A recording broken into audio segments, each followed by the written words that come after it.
Welcome back to my YouTube channel. आज जो मैं टॉपिक करवाने जा रही हूँ वो +2 क्लास का टॉपिक है। Topic name is tools and techniques of financial statement. तो इसके रिगार्डिंग बेटा आपको याद होगा हमने टर्म 1 में इसका थ्योरेटिकल पोर्शन किया था, जिसमें हमने बैलेंस शीट और इनकम स्टेटमेंट के बारे में बताया था। जिन्होंने वो वीडियो नहीं देखी वो फटाफट से वो वीडियो देखाएं, क्योंकि बेस हमारा उसी वीडियो से क्लियर होगा। तो उसी का ही प्रैक्टिकल पोर्शन इस वाले टर्म में है, टर्म 2 में।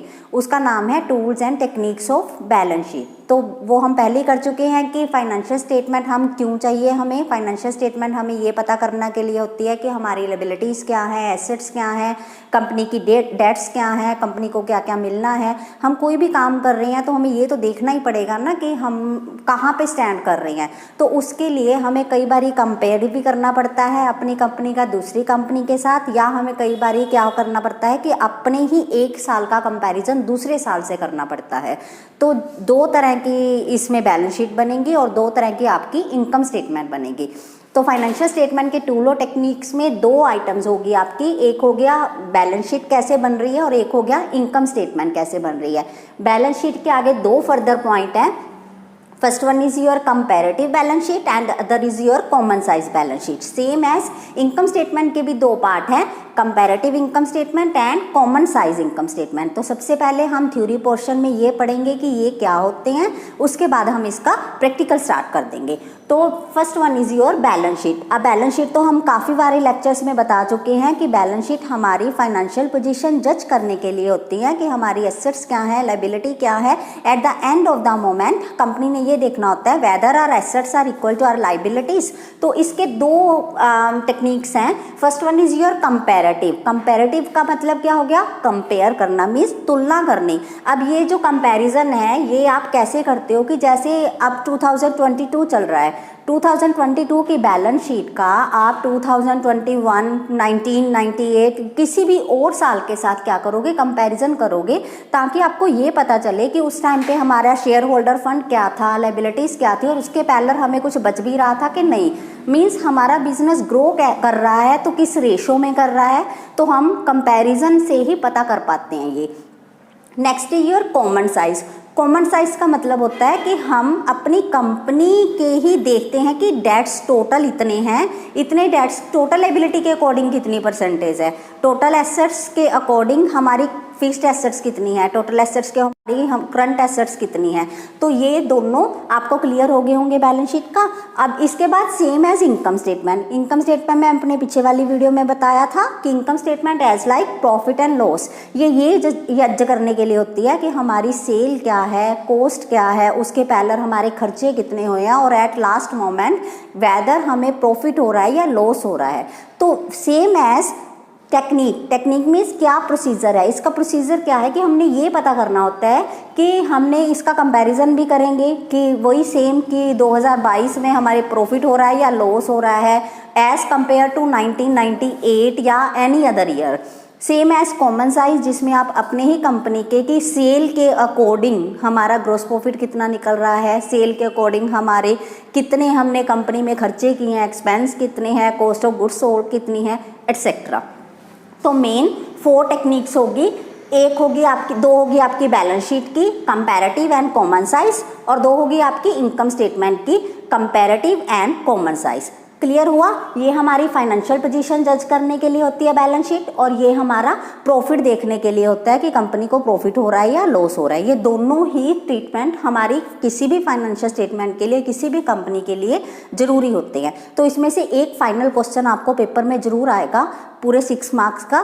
तो बड़ा इजी कंसेप्ट है, अगर ध्यान से समझा जाए तो ये इसमें से आप फुल मार्क्स जो है वो गेन कर सकते हो। क्लियर। तो जिन्होंने पिछली वीडियो नहीं देखी है वो फटाफट से जाके पहले पीछे वाली वीडियो देखाएं, जिसमें मैंने लिखा हुआ था कि फाइनेंशियल स्टेटमेंट का ट्रीटमेंट क्या है, comparative balance sheet and common size. उसके बाद हम इसका प्रैक्टिकल पोर्शन करते हैं कि how to make the comparative balance sheet, how to make the common size and how to make the income statement comparative and common size. तो let's start guys.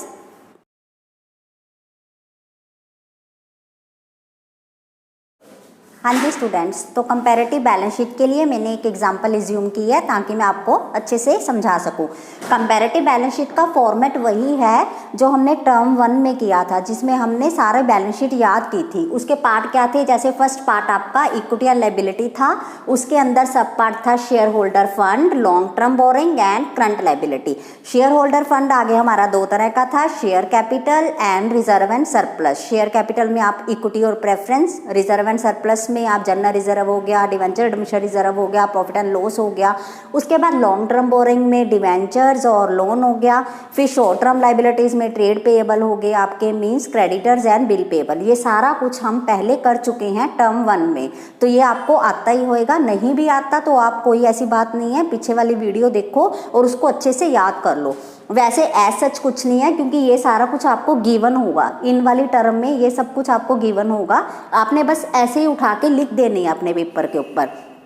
तो यहाँ पे क्या है, equity and liability, share holder fund मैंने assume किया है 2017 और 18, बिकॉज हम कंपेयर कर रहे हैं कंपैरेटिव वो बैलेंस शीट। मैं 2 सालों का कंपैरिजन कर रही हूँ, 31 मार्च 2017 एंड 2018। तो मैं एज्यूम कर रही हूँ कि शेयर कैपिटल हमारी 2017 में 15 लाख थी और 2018 में 20 लाख है। सेम एज हमारी रिजर्व पहले थे ही नहीं कोई 17 में, 18 में 50,000 है। डिवेंचर्स पहले 6 लाख थे, अब 8 लाख हैं। और क्रेडिटर्स पहले 2 लाख के थे, अब 3 लाख के हैं। तो इसको क्वेश्चन को सॉल्व कैसे करना है, आपने अगला कॉलम बना लेना है एब्सोल्यूट चेंज। ये दोनों आपको बेटा गिवन होंगे। आपने थर्ड कॉलम बना लेना है एब्सोल्यूट चेंज। चेंज मीन्स कितना फर्क आया है करंट ईयर का बेस ईयर से।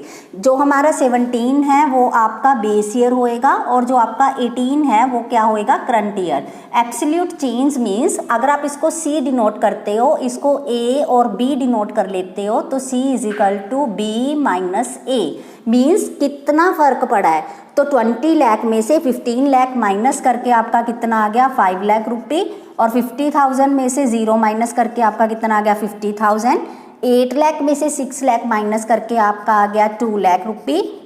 और 3 लाख में से 2 लाख माइनस करके आ गया आपका 1 लाख रुपये। ये क्लियर हुआ आपको एब्सोल्यूट चेंज कैसे आया।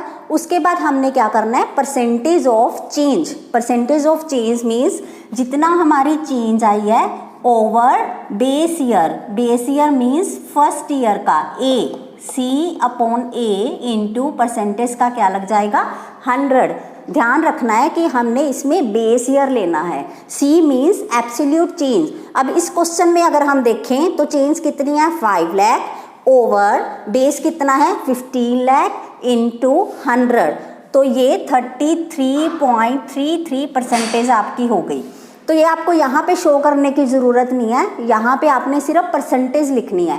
5 lakh over 15 lakh multiplied by 100, same as 50,000 upon base हमारा कुछ है ही नहीं, 50,000 अपॉन इंटू 100। तो पूरे का पूरा ये 100% ही हो गया क्योंकि कुछ है ही नहीं, है ना। फिर 2 लाख की change, 2 lakh upon 6 lakh into 100, again 33.33%। And 1 lakh upon 2 lakh into 100 means 50%। Clear. इनका आपने टोटल कर देना है, जैसे 15 6 21 एंड 2 23 लाख आपकी टोटल 2017 की लाइबिलिटीज़ होगी। फिर ये 20 एंड 28 एंड 331 लाख 50,000 की ये हो गई। फिर आप इसकी सिंपल यहाँ से भी निकाल सकते हो कि इसमें से माइनस करके कितना आ गया, या आप इसका टोटल भी कर सकते हो, सेम आएगा, उसमें कोई फ़र्क नहीं आएगा। और 8,50,000 ओवर 23 लाख मल्टीप्लाई बाय 100, यहाँ पे आप उतनी परसेंटेज लिख दोगे। तो ये क्लियर हुआ। अब जैसे कि हमने पहले किया ही था कि बैलेंस शीट की 2 काइंड होंगी, एक आपकी होगी लाइबिलिटीज़ और एक आपकी होगी एसेट्स। तो पहले फटाफट से इसका स्क्रीनशॉट ले लीजिए और इसको ध्यान से समझिए, साथ के साथ ही हम एसेट्स की तरफ मूव करते हैं। पहले ये एक बार देख लीजिए।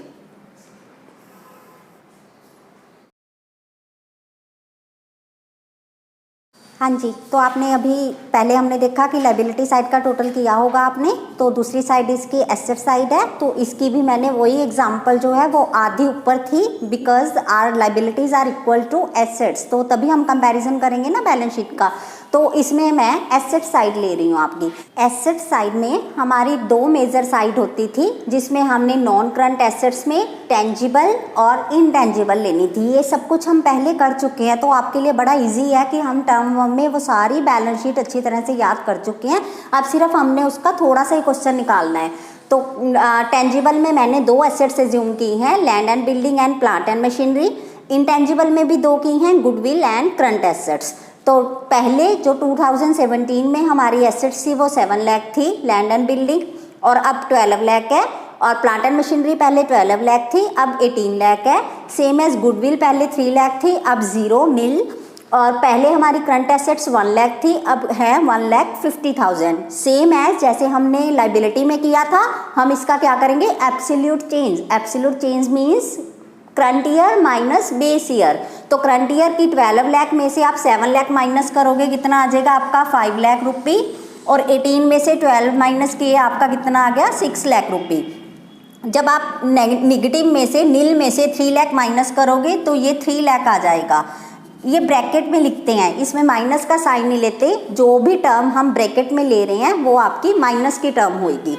और 1,50,000 में से आप 1 लाख माइनस करोगे तो कितना आ जाएगा आपका 50,000। इसका टोटल आप कर लोगे, ये आ जाएगा आपका 21 लाख, और इसका टोटल कर लोगे ये आ जाएगा आपका 31,50,000। ये आपको ध्यान में रखना है कि आपकी एसेट्स और लाइबिलिटीज़ दोनों बराबर आएंगे। तो पीछे से अगर आप एक निगाह मार के देखो तो आपकी लाइबिलिटीज़ का टोटल सेम था जो एसेट्स का टोटल आ रहा है। क्लियर? तो उसके बाद आपने एब्सोल्यूट चेंज के बाद क्या करना था, परसेंटेज। परसेंटेज मैंने क्या बताया था, absolute change upon base year multiplied by 100। Absolute change है आपकी 5 लाख ओवर 7 लाख इंटू 100। ये अराउंड बन जाएगी आपकी 71.43%। और 6 लाख अपॉन 12 लाख इंटू 100 आपकी 50% बन जाएगी। ये आपकी 100% बन जाएगी बट नेगेटिव, इसको भी आप ब्रैकेट में ले लोगे। ये आपकी बन जाएगी 50 upon 1 lakh into 100 means 50%।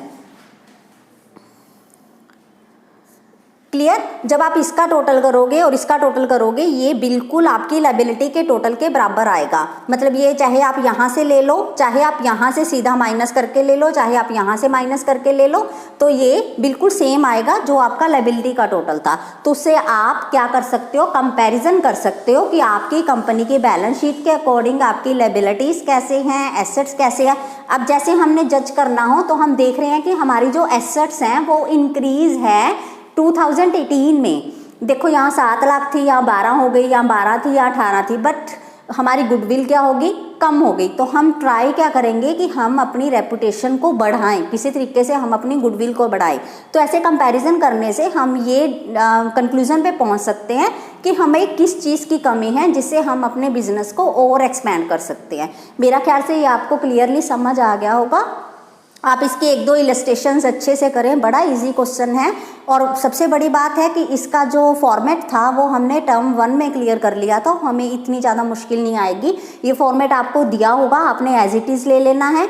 Absolute change means current year minus base year, और परसेंटेज मीन्स जितनी आपकी चेंज आई है over base year multiplied by 100, और आपकी लायबिलिटी का टोटल एसेट्स के टोटल के बराबर आएगा। तो ये हमारी एक टेक्निक क्लियर हो गई। हमारी 4 टेक्निक थी, comparative balance sheet, common size balance sheet, comparative income statement and common size income statement. तो एक क्लियर हो गई है। अब हम इसके बाद दूसरे वाली बैलेंस शीट करेंगे जो कि है कॉमन साइज बैलेंस शीट। उसके लिए आपको थोड़ी वेट करनी होगी, तो अगली वीडियो में कॉमन साइज बैलेंस शीट की अपलोड करूँगी। उससे पहले आप कंपैरेटिव बैलेंस शीट फिनिश कर लीजिए। Thank you so much.